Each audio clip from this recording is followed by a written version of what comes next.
Hey everyone, it's Karen Lynn, and I'm just checking in with some tips on how to unblock yourself.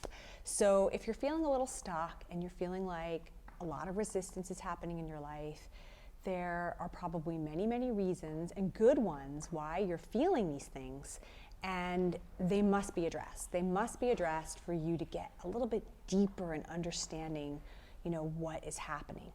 But in order to do that, I have 3 tips that I use when I'm feeling that and I can't quite identify why, and I just don't feel like I'm moving and it's kind of stagnant. It's just a place where I kind of have to tip the jar a bit and get the water flowing in some direction so that I can see what's happening. So my first tip is to practice some detachment.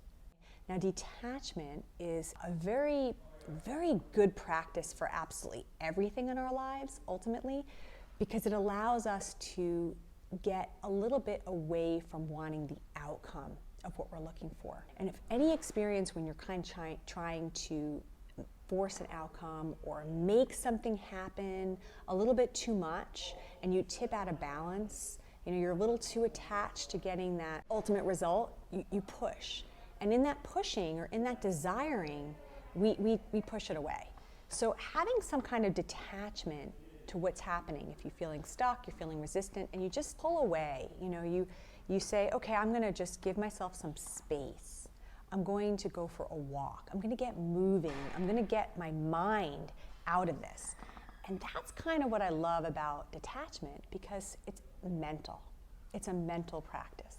It's literally setting a boundary and setting a line in your mind where you're not going to cross. You're just going to remove yourself from it. You're going to take your mind off of the fixation, off of the obsessing, off of the need to know, to have to kind of force that outcome.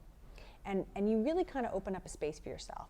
And I find, physically, if I get moving and I put my earphones on and I go for a walk outside, and I'm not thinking about it, and I kind of have detached my mind from the process of having to figure it out, of having to find that solution, I walk and all of a sudden I get ideas and things start coming to me, and it's a very different experience. And even if I don't act on those ideas, at least creativity starts to flow, and I start to feel like I'm not bound by whatever mental limitations and mental rigidity that I was setting up around myself.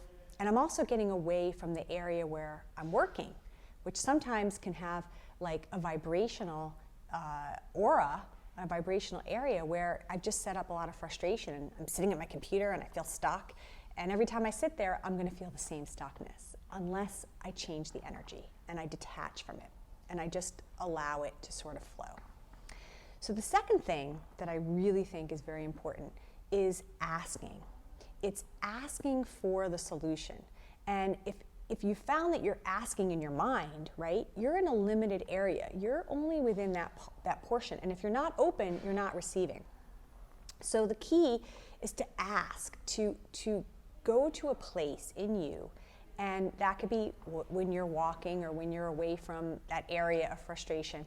And you ask for the solution. And you ask for what it is that is holding you back, for what it is that's stopping you. One of the best expressions that I love for moving me is I say, the obstacle is the path. What is the obstacle? What is the thing that's blocking me? What is that big boulder standing in front of me? Because often that is exactly what you need to work through and know to get through. Okay? So ask, what is it? What is it that I need to know? And some people will use divination tools like tarot cards, or they'll talk to somebody who can help them, uncover that.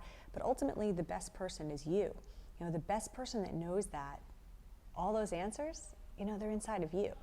So to kind of find whatever method, journaling, whatever method it is that you could dig in and really find why, bring awareness, ask for the awareness to what this issue is so you could shed some light on it.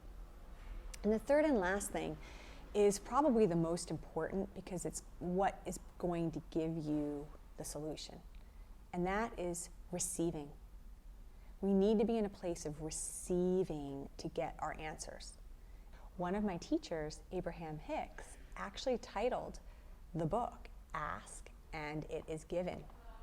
But the book talks a lot about receiving. So asking will give you the ability to become more aware, but it's the receiving where you will get that information. And it's astonishingly amazing how much this works, is that when you do ask and you do believe that you're going to get an answer, you actually receive it. You actually do receive it if you can stay in that place of openness. And that answer can come from so many different places. It might appear on a billboard or a book you're reading, or somebody you know calls you and says something, or you see the name of something, and just allow yourself to receive that.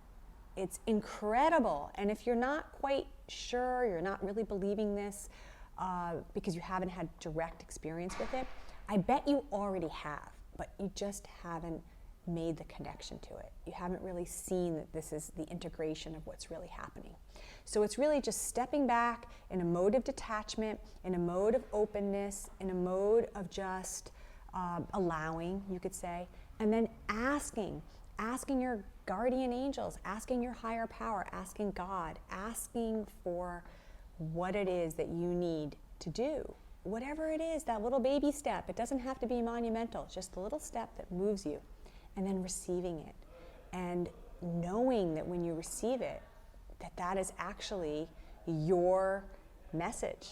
You know, the message can come from so many different places. And as you practice this, intuitive practice or whatever you may want to call it, you'll start to really recognize it, and you will start to really, really appreciate the answers you're getting are getting you where you want. So I hope those 3 things help you kind of get you unstuck, move you out of resistance into a place where ideas flow. And if you like this video, please subscribe. I'm going to be doing a whole lot more on these types of topics, and I really enjoyed talking with you. So thanks so much.